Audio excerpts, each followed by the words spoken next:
nama saya Iis Sulastri dengan NIM 64251471 selaku ketua kelompok. Dan ada dari saya nama Fadila dengan NIM 64251296. Dan saya Safi dengan NIM 64251576.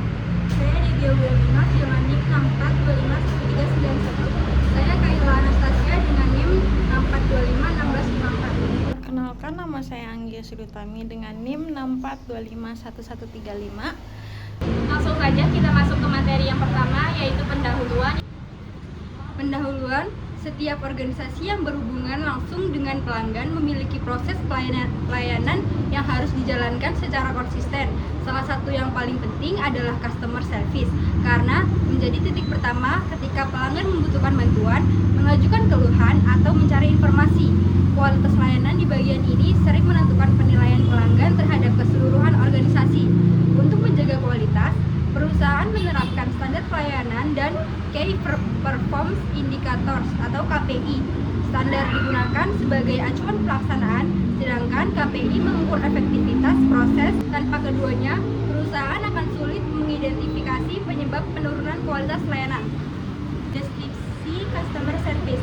Customer service adalah bagian yang bertugas membantu pelanggan dengan memberikan informasi, menangani keluhan, dan memastikan kebutuhan mereka terpenuhi dengan baik.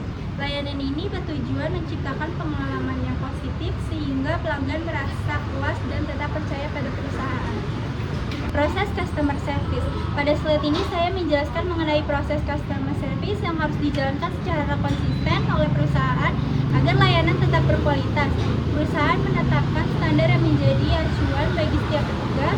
Standar tersebut mencakup 4 hal utama. Yang pertama, kecepatan merespon pelanggan, di mana waktu maksimal menjawab panggilan ditetapkan sekitar 20-30 detik. Kedua, ketetapan informasi.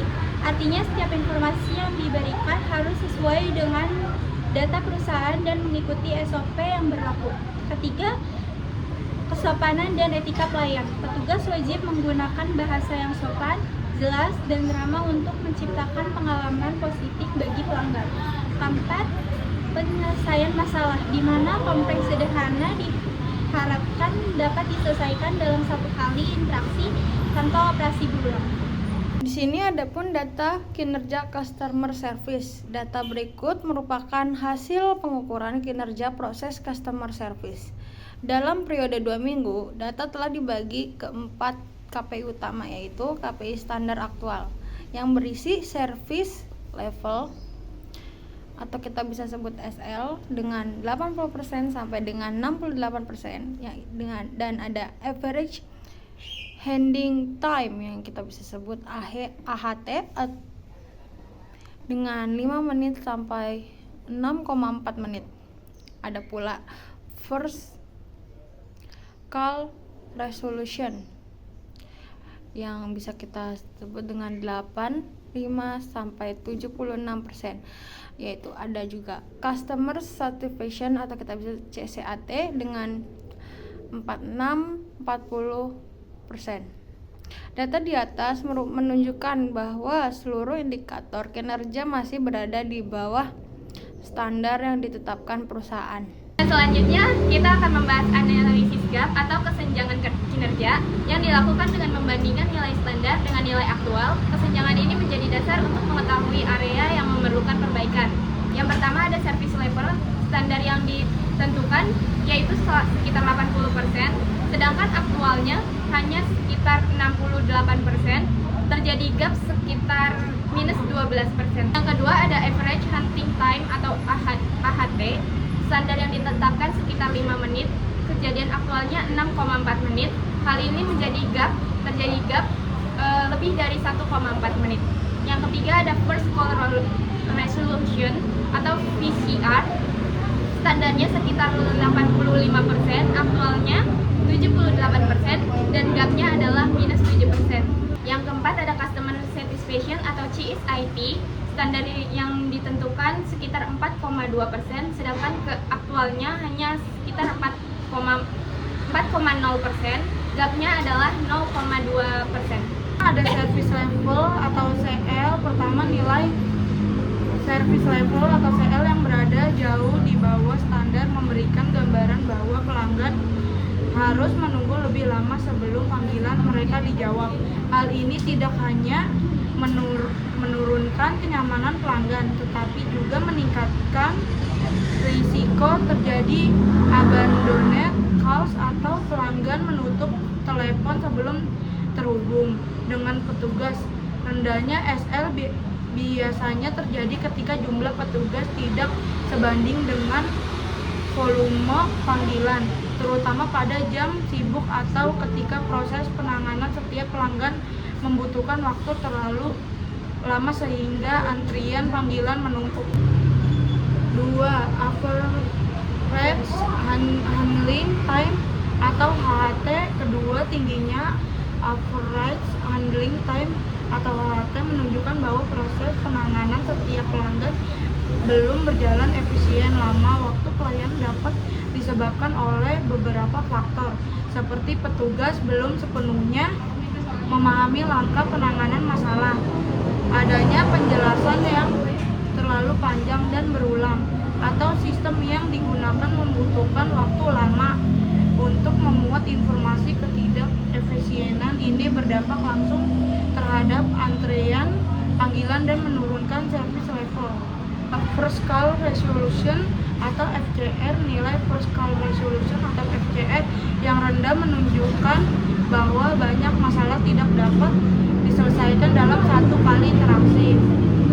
Kondisi ini tidak hanya menyulitkan pelanggan karena harus menghubungi kembali, tetapi juga membuat beban kerja customer service semakin berat karena ada panggilan berulang.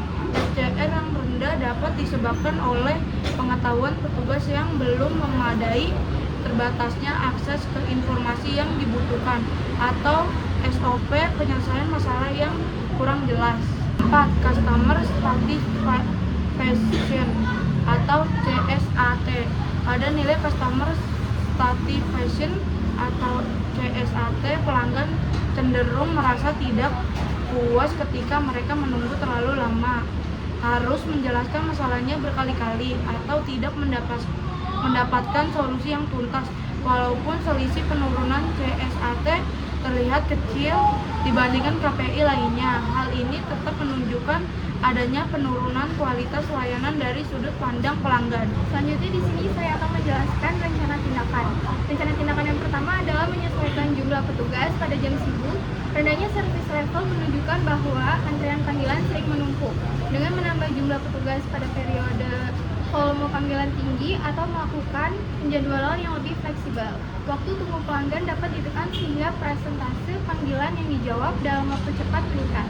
Penyesuaian ini bisa dilakukan melalui penambahan shift, redistribusi beban kerja, atau penggunaan agen cadangan.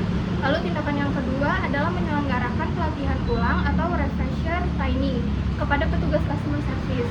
Pelatihan ini dapat mencakup pemahaman SOP, teknik komunikasi efektif, penanganan keberatan pelanggan atau handling objection, serta prosedur troubleshooting. Dengan pelatihan yang tepat, petugas dapat menyelesaikan panggilan lebih cepat dan tepat, sehingga berdampak pada penurunan AHT dan peningkatan VCR.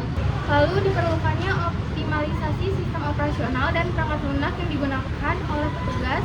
Sistem yang lambat atau sulit diakses sangat mempengaruhi waktu pelayanan. Oleh karena itu, perbaikan pada sistem CRM, peningkatan kecepatan perangkat, atau penyederhanaan antarmuka dapat membantu mempercepat proses pencarian data dan penyelesaian masalah pelanggan. Tindakan ini dapat dilakukan oleh tim IT dengan mengevaluasi kendala teknis yang sering dihadapi petugas. Lalu perusahaan dapat melakukan pemantauan berkala terhadap KPI dengan periode yang lebih teratur. Pengukuran mingguan atau harian dapat membantu mendeteksi penurunan performa lebih cepat, sehingga tindakan korektif dapat segera diterapkan. Monitoring yang baik untuk membantu perusahaan memastikan bahwa perbaikan yang dilakukan benar-benar efektif dan memberikan hasil jangka panjang. Jadi kesimpulan dari presentasi hari ini adalah dari analisis standar pelayanan dan pencapaian KPI, kinerja customer service masih berada di bawah standar organisasi.